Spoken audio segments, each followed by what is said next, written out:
અને મારા ખેતરની અંદર અદાણી કંપનીનો 765 કેવીનો હેવી ટેન્શન લાઇન નીકળે છે અને એ કંપનીવાળાની એવી દાદાગીરી છે કે અમને કોઈ પણ જાતના વિશ્વાસમાં લીધા વગર એનું પોતાનું કામ કરવા માંડે છે. પોલીસને સાથે રાખે છે, SRPને સાથે રાખે છે. આજે જ્યારે હું કામ બંધ કરાવવા માટે ગયો ખેતરમાં ત્યારે એને મને એવું કીધું, મારી સાથે ગેરવર્તણૂક કરી કે તમારાથી થાય એ કરી લ્યો, તમને હું 5 પૈસાનું વળતર નહીં આપું, મારી નોકરી વહી જાય તો ભલે વહી જાય પણ તમને 5 પૈસાનું વળતર નહીં મળે અને તમારા ખેતરમાં થાંભલો હું ઊભો કરીને જ રહીશ. આવી મારી સાથે ગેરવર્તણૂક થઈ એટલે મેં કિશોરભાઈને ફોન કર્યો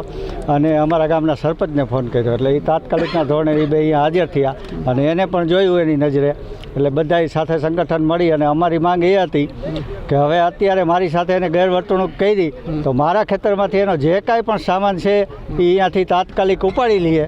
અને અમને ગેરંટી આપે કે અમારા ખેતરમાં જે કાંઈ પણ નુકસાની થઈ છે એ આગળના સમયમાં અમને વિશ્વાસમાં લઈને જો અમે હા પાડી તો અમારા ખેતરમાં કામ કરે, નહીંતર કામ બંધ રાખે. અત્યારે હાલમાં આજની તારીખમાં જ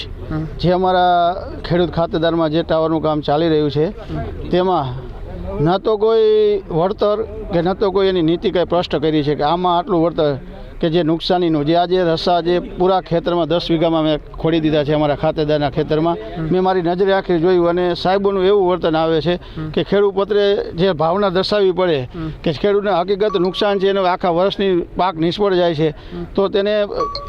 ખેડૂતોને આશ્વાસન આપી વિશ્વાસમાં લઈને અને પછી કામ ચાલુ કરે. જે નુકસાની થતી હોય એની વળતરનું સ્પષ્ટપણે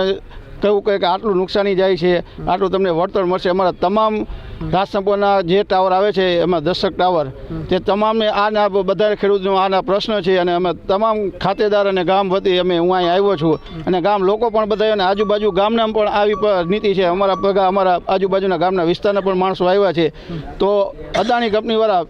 પહેલાં સ્પષ્ટ જાહેરાત કરીએ, ખેડૂતને વિશ્વાસમાં લઈએ, એની રજા સિવાય ખેતરમાં આવે નહીં અને બને તેટલું મેક્સિમમ નુકસાન થાય એવું અમને આશ્વાસન આપે પછી જ અમે આ રસ્તાનું ચાલુ કરશું આંદોલનમાં.